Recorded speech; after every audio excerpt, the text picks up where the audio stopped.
Hello,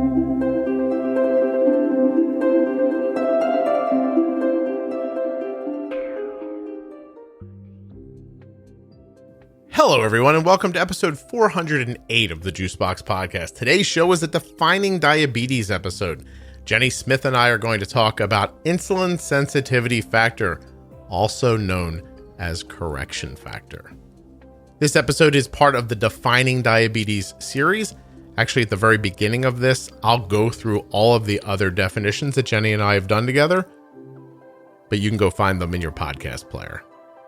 Please remember while you're listening that nothing you hear on the Juicebox Podcast should be considered advice, medical or otherwise. Please always consult a physician before making any changes to your healthcare plan or becoming bold with insulin. My friend Jenny Smith has had type 1 diabetes since she was a child, I think for over 31 years now. Jenny holds a bachelor's degree in human nutrition and biology from the University of Wisconsin. She is a registered and licensed dietitian, a certified diabetes educator, and a certified trainer on most makes and models of insulin pumps and continuous glucose monitoring systems. There are very few people I ask type 1 diabetes questions of. Jenny is at the top of that list.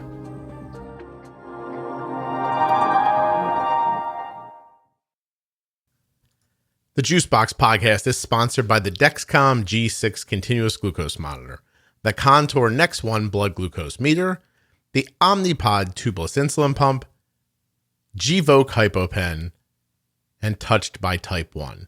You can find out more about all of the sponsors right there in the show notes of your podcast player or at juiceboxpodcast.com. My cat might come and visit here. Cool. So, how come we've never seen your cat before? Do you want to see my kitty cat? Her or him? This one's a girl. We've got two. Oh. So this is Lucille, Hi, and Lucille. the other one is Buster. I don't know if you're a fan of Arrested Development. I know the show very well. But, that's where the names Lucille are and from. Buster. One of our license plates is Go Bias, and the other one is On Young.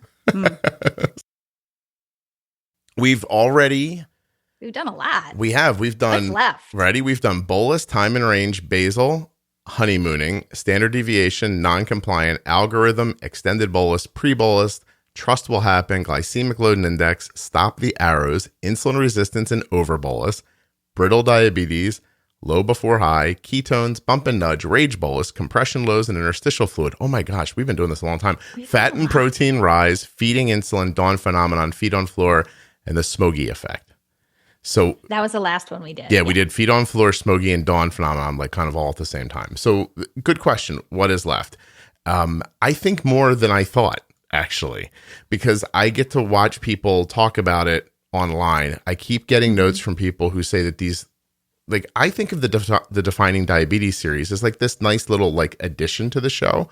But right. For a lot of newly diagnosed people, they start with that because they're getting so many terms thrown at them. They don't know what they are. Right.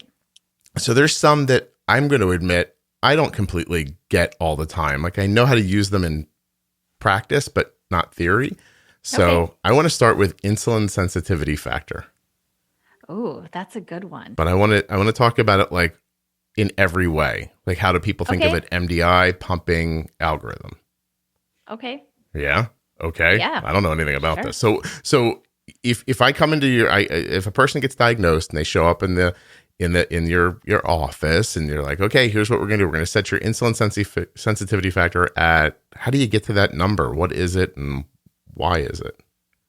Yeah. I mean, insulin sensitivity factor, and to clarify for some, like both on Omnipod as well as on Tandem, in the pump now, it is called correction factor. Okay. So if you want to think about that, I think it's a little bit more, it's a little clearer what the term kind of implies. Insulin sensitivity factor, correction factor, they're essentially both the same. Mm-hmm. What it means is how many points or how many milligrams per deciliter, or if you're using millimoles, the same, 1 unit of insulin will adjust your blood sugar down by. So let's say right now you started at a blood sugar of 180 and your ISF or insulin sensitivity factor is 80.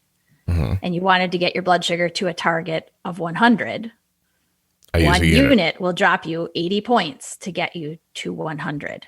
Okay. So it's Okay. It's so I think of it as correction factor, I guess. It is. Interestingly Same enough. thing. Yes. Okay. But in honesty, if my blood sugar is, by the way, I have this, I'm just doing that theory. I go, if my, and then people are like, you don't have diabetes. I'm like, I know. If a person's blood sugar is 180 in your scenario and you want to get it to 100, your correction factor is, 1 unit per 80. Obviously, a unit should move you to 100. But should is the key right. word there. Well, what if my blood sugar's 280? Mm-hmm. Now the same correction factor isn't going to work the same way.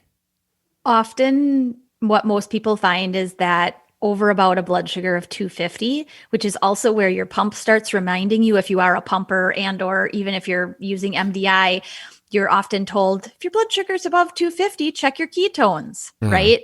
So above that 250 mark, it seems we kind of get like this sticky momentum of insulin. It doesn't quite work as it does when your blood sugar is high, but not yet 250 or above.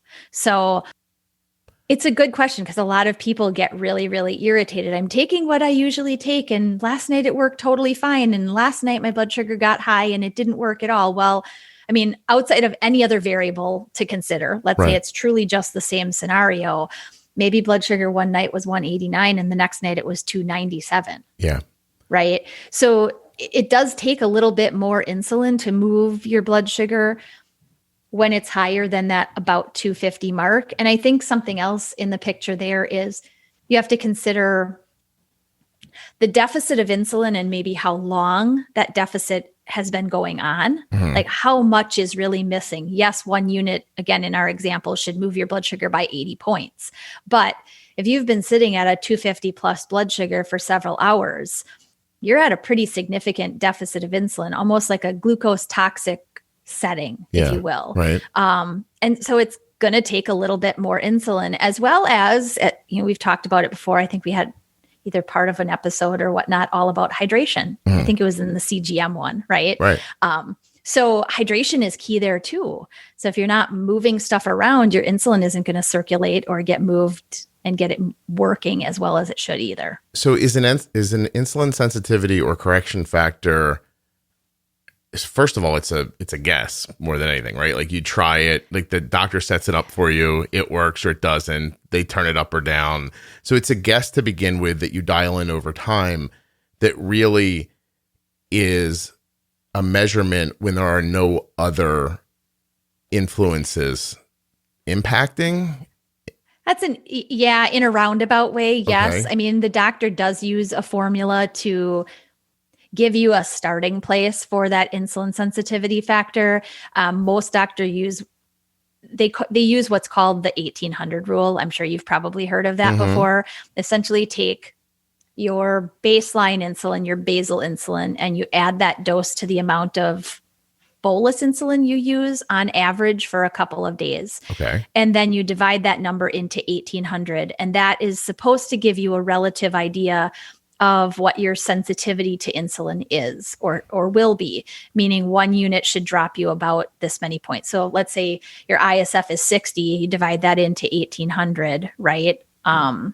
So 30 is that kind of outcome. I like my way better. Your way is I kind of think your way is sort of like it's adding precision to it, right? And I think it also adds into, I mean, you've had Kenny on quite a bit, right? Yeah. And he does a lot with ISF. Right. And correctly too, because really if you look at ISF, a lot of people also have one ISF that runs midnight to midnight. They use the same darn number all day long. Now I can tell you from personal, that does not fit the bill. I have several ISF that run through the course of the day, dependent on what I've seen in that time of day when I've only corrected blood sugar, again, Nothing without else. like multiple variables in the picture. And I know that this works here and this works better here. Yeah. So while the math of 1800 rule figures out to one stable number, Right. that's not going to really hit it. Yeah. To me too, the setting up of it takes so much time because of the process. You're like, see the doctor, try it, they'll look at some stuff. 3 months later, if you're lucky, we'll adjust it again. It just, that feels untenable, the distance of time. And the way I think of it is like, try this, see what happens, then just move it until it's right and then stop. And I know I don't know why that's scary for people. I'm not saying like, hey, the doctor said, you're 1 to 50, try 1 to 1. I'm not saying go crazy. Like I'm saying, if he says 1 to 50 and you're like, that's not working, make it 1 to 45 and see what happens then, and keep going. But you brought Kenny up, who comes on to talk about algorithm pumping a lot. And he's actually going to record with me next month again. Yay. But so when you're using it in an algorithm, like in a loop or something like that, like I think Arden's right now is like 1 to 43. I think like one unit moves are about 43. And it can move around. It does, to be perfectly honest, now that Arden's getting older, I can tell you Arden is 3 different people with diabetes every month. She's the having her period person. She's the about to have her period person. Yeah. And she's the ovulating person. Like there's 3 different like people she is. And her insulin sensitivity moves from about 42 to 45 or 46, depending on which week we're in. And all I do is watch a trend. If she starts trending up, I make her sensitivity stronger. If she starts trending down, I take it back a little bit. That's pretty much it, and move her basal a little bit in that time as well. Usually pretty commiserate with the insulin sensitivity. If the insulin says, if it's getting stronger, the basal's getting stronger, vice versa. Correct. I think one other thing to comment on that too is, as you bring up like the doctor adjustments, it's that ISF I've seen over and over is one of the pieces of insulin dosing that gets adjusted with the least frequency. Most people play with their basals, often kind of incorrectly because they're not quite sure what's wrong. They know that they need more, but they just add it in one place that they can think of to do it first. Okay. And then they may play with their insulin to carb ratio. And ISF is sort of like the last thought of.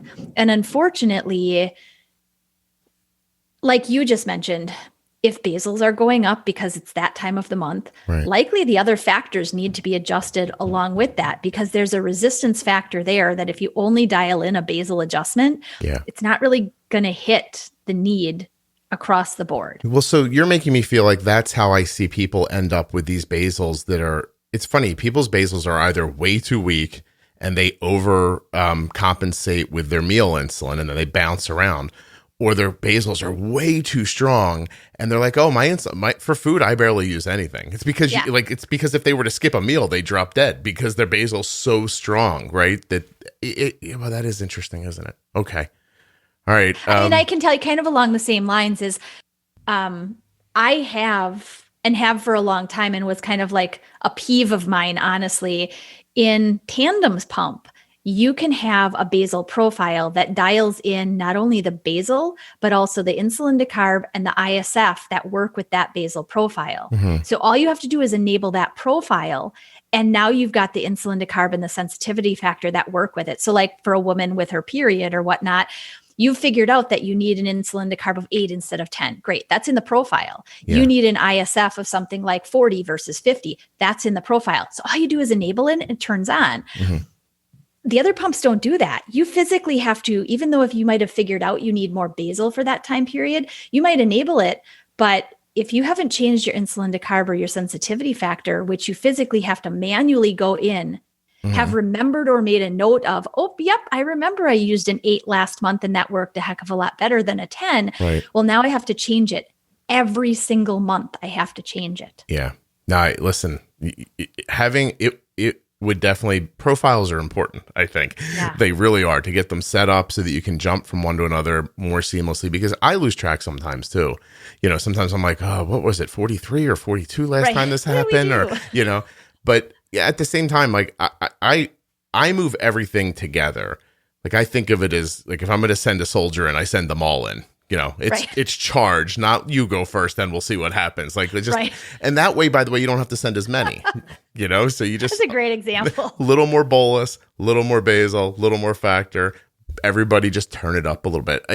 And how far, I don't know. Like, people would need to play with it for themselves to figure it out. But right. Okay. And what I do notice, well, you know what? I'll bring this up. I'll bring it up with Kenny, because I am going to let Kenny like go on and really discuss his ideas about, one basal rate and then, working off of that, which, like you said, it doesn't work for you, and it doesn't work for Arden exactly. But I think for younger people, it can work really well. Better. Yeah. Mm-hmm.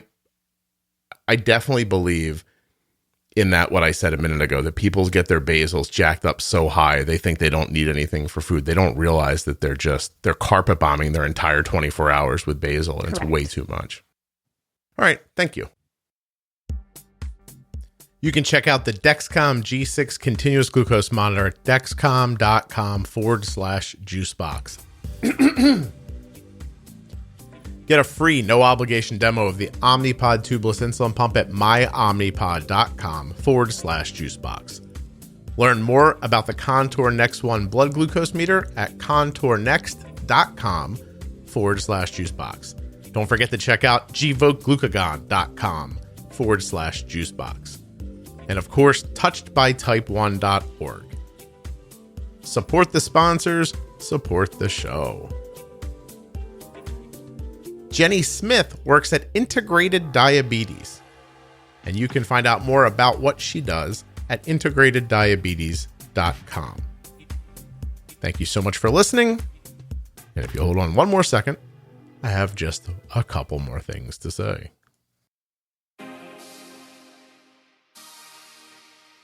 If you'd like to hear more from Jenny and myself on management of type 1 diabetes, you should check out the Pro Tip episodes. They begin at episode 210 in your podcast player, or you can find every one of them at diabetesprotip.com. Same thing about these Defining Diabetes episodes. Just search in your podcast player for Defining Diabetes. Do you have a great doctor, or would you like to share one with someone else? Juiceboxdocs.com is an ever-growing list of diabetes medical professionals that have been sent in by listeners just like you. Thank you so much for listening to the Juicebox Podcast. There will be another episode this week. I hope you're well.